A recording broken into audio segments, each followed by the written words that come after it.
Broadcasting from the business capital of the world, this is the Podcast Business News Network. Welcome back to the show. We are so excited to have our professional of the year, Dr. Mamiko. She's joining us here. And again, congratulations on this prestigious award. It's the Professional of the Year by the All Entertainment Media Group. So we are ecstatic that you're back here joining us today. And again, it's Dr. Mamiko Odegard, hailing from beautiful Scottsdale, Arizona, as a psychologist, relationship therapist, best-selling author, and of course, just an amazing woman who wears many hats, joins us again here today on the show. How are you doing? I'm doing fabulously, and even better now that I'm on the air with you and, talking with your listeners. So this is a privilege, in so many different ways. So I'm thrilled to be with you. Wonderful. Well, I know you've emphasized in the past to our audience that we all want to be loved and cherished, and that's true. But it all begins with each of us, right? So we started talking a little bit about that last time. So do you want to kind of dive into that and tell us why it's so important to be the best version of yourself in attracting and keeping healthy love? Oh, I'd love to tell you about that and more for sure. And, this topic of starting with yourself to create the best version, because that's how you attract healthy love, whether it's with a partner that you have now or in the future. That is determined by the quality of the relationship that you have with yourself in terms of your own acceptance, your confidence, your self-esteem. And this concept of starting with yourself first is so important that I want to devote this entire time together today to really help your listeners to know and to truly understand the impact of previous harmful experiences, as well as, present and future relationships and the impact on them. Because the quality of our experiences and growth determines the type of relationship that we become attracted to, as well as those that we then encounter. And it's not just fate that brings it together. It's an actual chemistry, if you will, as to how we get attracted. And I just want you to know, when I say you, all the listeners, to really know some of the beginning signs so that you can recognize the warning signs that maybe you just need to grow and change. So let me give you a couple of examples. Have you ever noticed that you go from choosing a partner or a mate that somehow consistently cheats on you, disappoints, hurts you, or leads you to your worst behaviors, such as being suspicious, being mistrusting, feeling insecure, making accusations, checking up on your partner as to where he or she is, looking at their phones and social media sites and all that. And then your partner, in return, is criticizing you and putting you down and, telling you that you're the crazy one, that you're insecure, that you're the one that's pushing me away by accusing that I'm cheating and I'm not doing any such thing. And so the bottom line is, if you're anxious, you're insecure, or you're self-centered or overly controlling or demanding, how is that becoming a love magnet? You may get to that first date, but you're not going to get to that all-important second or third date for sure.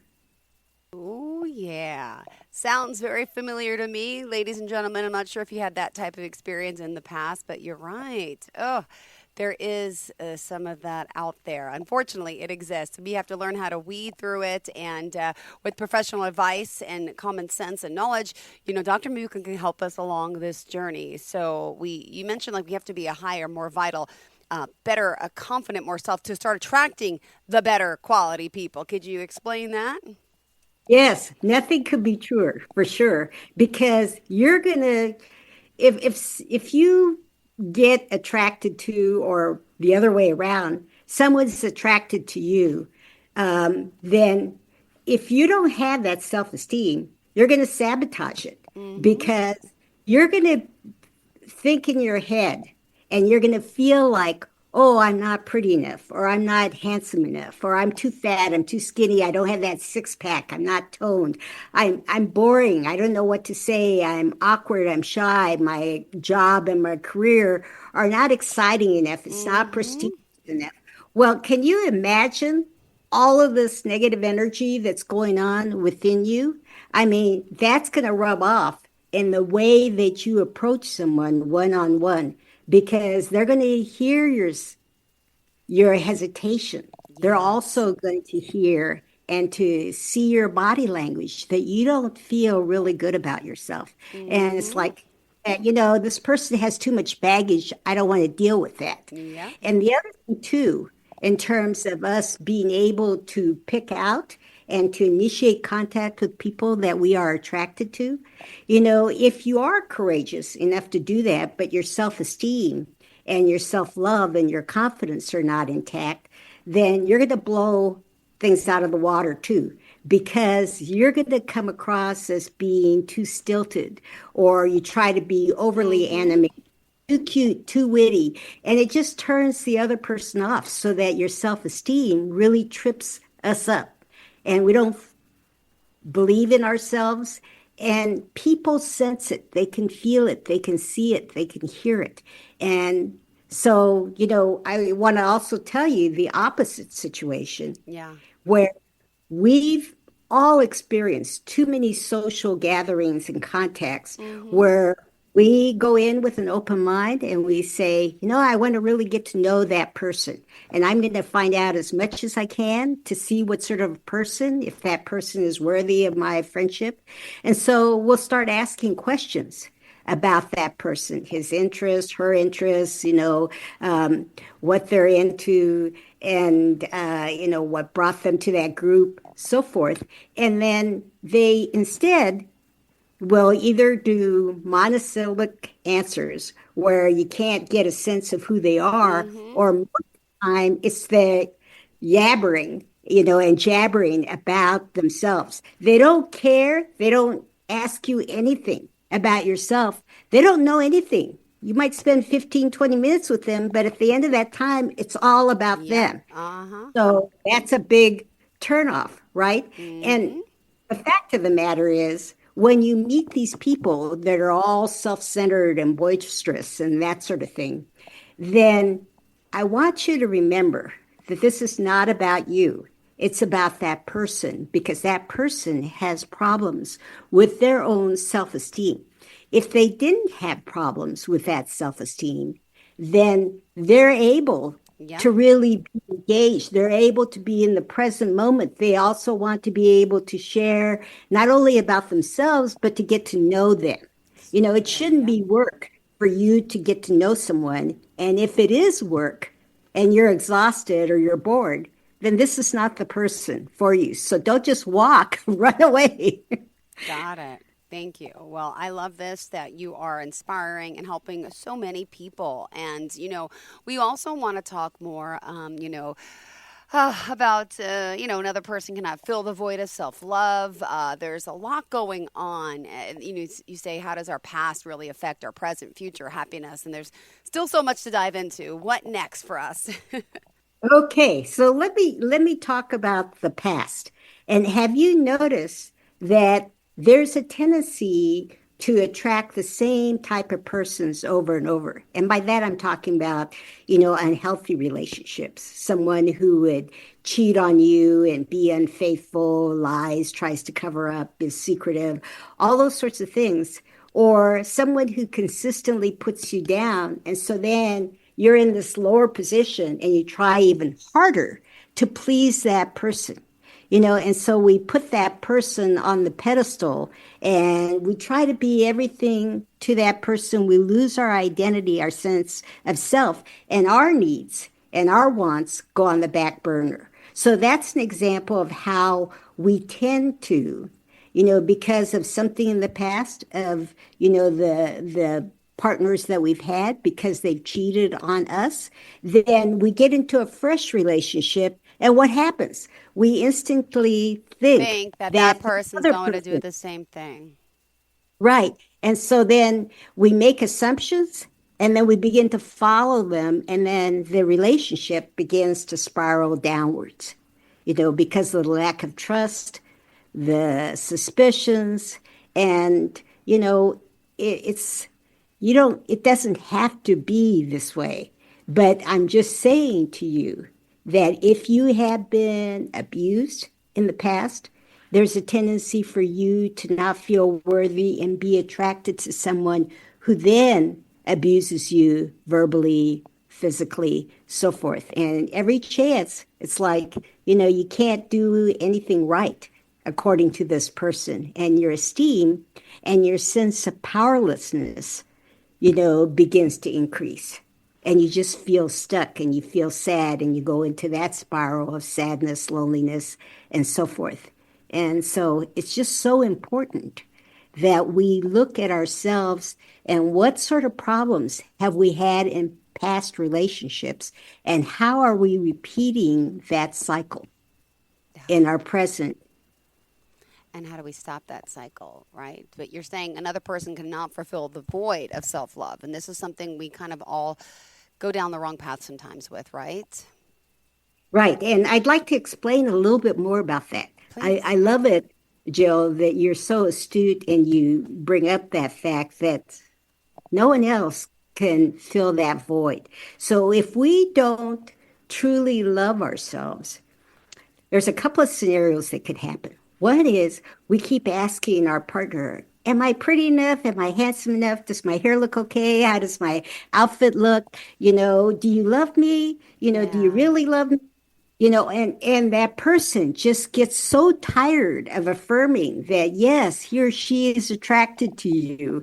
And it just gets so old that, the partner just becomes exhausted and just decides to leave the relationship because it's like nobody else can fill that void of love besides you. Very true. Been there before too. I feel like we're going down a walk through memory lane. I think a whole bunch of people are probably feeling this and understanding this as well, which is amazing because this is all so relatable. Dr. Odegard here, Dr. Mamiko Omagard, actually, if you are just tuning in, just want to let you know we're excited that she's here as a professional of the year. She's a relationship therapist, psychologist, best-selling author, and so much more. And we are grateful that she's back with us here on today's podcast. And yeah, we're going down that road again, a little bit self-love and breaking everything down, and excited, that we're expanding on this today. Please continue. Right. May I just give you a quick example of how loving yourself can make such a difference? Please. So, several years ago, there was a physician who called me and talked with me because she was so concerned about a patient of hers that she wanted me to see that person right away. And so, because there was such an urgency in her voice that there were some fears that there might be suicidal, tendencies or ideation, then I told her to send him right over to me. And let's just call him Bill. That's not his real name. But anyway, Bill came over and I talked to him.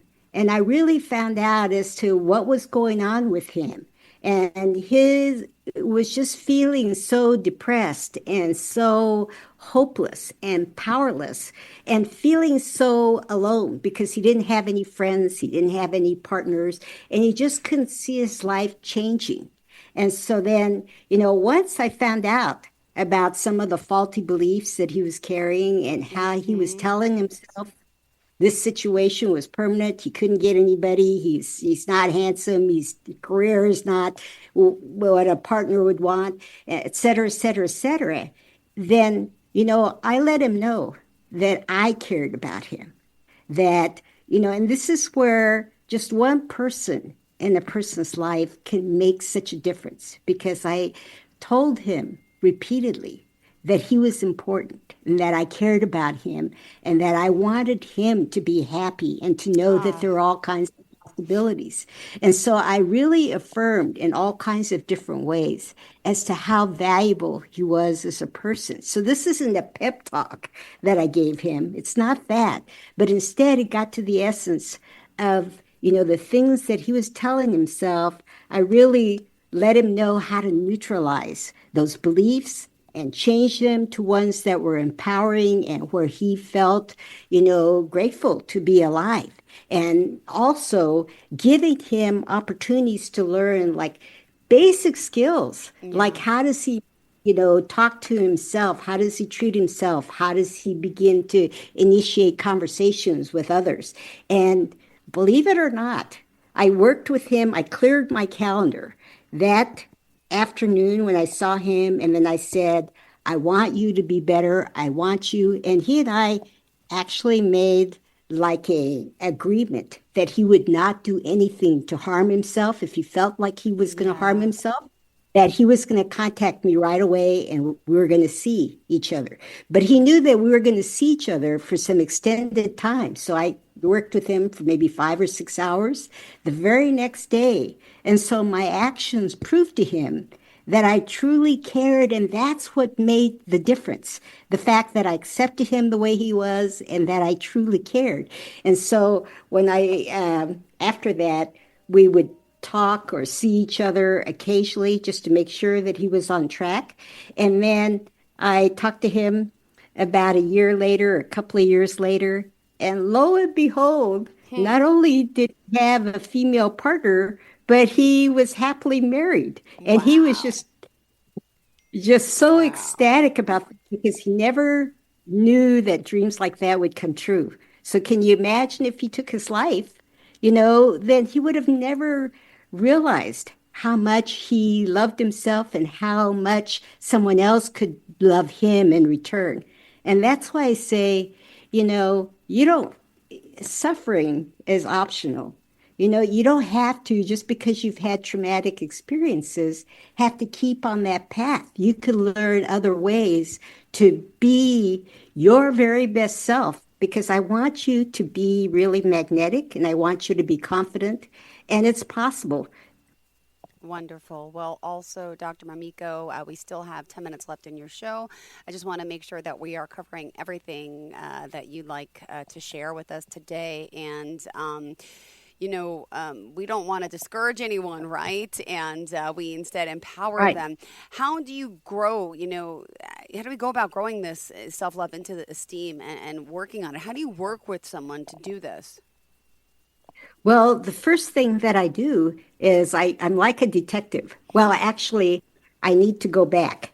And the reason why is because, when I had that initial consultation, and I want to remind your listeners that I'm happy to Yes. give a free consultation with anybody who contacts me directly, that, I feel like I am a messenger of love and hope. So instead of, diagnosing like what's wrong with that person, then what I do the opposite. I look at what is empty or what's the self-fulfilling path that the person is following. And also, you know, what is it that the person needs and wants? What's that person desperately seeking? And so my first job is really to give that person hope.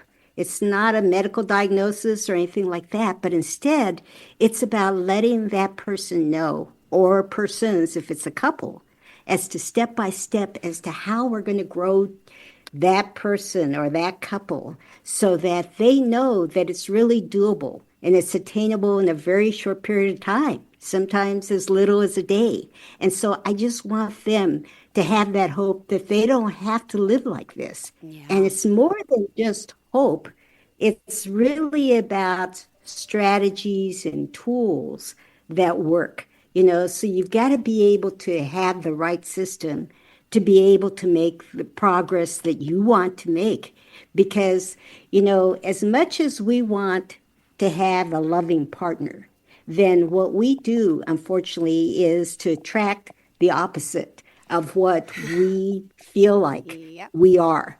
So if we're feeling insecure and we're not assertive and that sort of thing, then we really put all of our eggs in the basket of somebody who's powerful, who's assertive, maybe too Mm-hmm. domineering, so forth, right? And so then, it's like the perfect pieces of the puzzle, but unfortunately, it still takes you downward because you feel more and more inadequate. The other person feels dominant and continues to put you down so that your self esteem and your self love take a hit. And so that's why it's important to work with someone to have that guide. In fact, you've all heard of when the student is ready, the teacher will appear, right? Which is kind of like a Buddhist or Eastern philosophy. And that's what I want you to know is that if people are truly ready and to invest their time and their expenses, they're going to get results with me. And I'm going to give them a detailed breakdown as to step by step, because it's not just hope, it's really the results. And I want them to have results and to know that this is a systematic way of getting that for sure. So, you've got to be able to know, Mm-hmm. don't know, True, and we right. don't know very much. And that's where that guide or that teacher, that mentor comes in. And that's so important to work together to really produce that best self. Beautifully said. Thank you so much. My goodness. And in our last 5 minutes, I also just want to address to listeners out there who maybe did not, weren't here for the first show to get to know you, but your own story is truly inspiring. You immigrated here to the United States from Japan only when you were 7, right? And you have Right. experienced feelings of inferiority. You've gone, you didn't speak English. You've learned so much. And what I love about you is that, you've learned to accept and love yourself. And you're telling people, not just telling them, you're showing them you've been there. You can empathize with them, which is super important. So just quickly give us a little bit of your background and, why you chose to go into this career of helping so many as a psychologist and relationship therapist. Well, it's really interesting because ever since I was like in middle school and certainly in high school, people would come to me and they would tell me their deepest concerns. And I was really great You're like, at ah, keeping secrets and yeah. being, keeping everything private and confidential. But more than that, I would listen and I would show that I cared and that I was hearing them, that I was understanding them. And so they just felt so good after talking with me that I knew that I was headed in the right direction. And so when I was working on my undergraduate, I had to do an internship. Mm-hmm. And that really kind of sealed the deal that I did have the qualities to be able to help others. And so, this path of really allowing myself to be the light and to give people hope. That's why I say I think I'm a messenger of love and hope. And that's been my motto. But also, I want you to know that, when I'm doing this broadcast, this is not just a put on in terms of my No. smiling eyes and my lips, because this is who I am. I'm a very warm and positive person. And and interestingly enough, when I was in high school, I got the designation as Miss Smile of all things. But Ah, I didn't know that. Look at you. Cool. And it so, still you holds can see true. that I was See? readily accepted by my peers and, had that great relationship. And I just want people to feel how good it is when you let go of those chains that are holding you down. And so, the rest is kind of history. And when I met my husband, he and I exploded our love together even more. So, I just want you to know that I am truly sincere in terms of knowing how to help you, but I also practice what I preach because one of the things that I carry as my mantra each Yeah. day is I look for the miracles in each day. And sure enough, they come to me. And I want you to be able to learn some of the secrets like that as to how you can turn your life around very quickly and easily. Beautifully said. Thank you so much for your time today, Doctor. We appreciate it. Looking forward to the next time we connect. Yes, thank you. Now, Yeah, I want to please keep tell us it about that going. special gift. Yes, and that special gift is just to call me at 480-391 1184. 480-391-1184, which is my office number. And just leave me your name, your phone number, and best time to connect with you. And we'll make sure that we do that. But this is Aw. not just for everybody. It's for the first 10 people because I want the people that are really eager and really committed and ready to put the work in Beautiful. because it's going to be flawless for sure. Amazing. Act on love.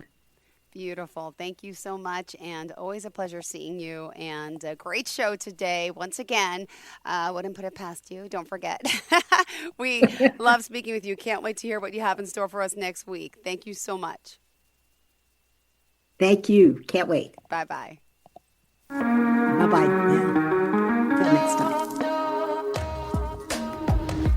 Broadcasting from the business capital of the world, this is the Podcast Business News Network. Adopt US Kids presents Multiple Choice Parenting. Your daughter just had her first breakup. Do you A, put yourself in her shoes? How could he do this to you? And for Sheila, she has split ends. B, console her? Oh, sweetie, this is going to happen a lot. 4, maybe 5 more times before you get married. C, take charge? Got to get this all straightened out. Give a little talking to, man to man, mano a mano. Hey, Steve! Is now a good time? No? Okay, no problem. Bye. Or D, help her find a new boyfriend? I know a great place to meet boys.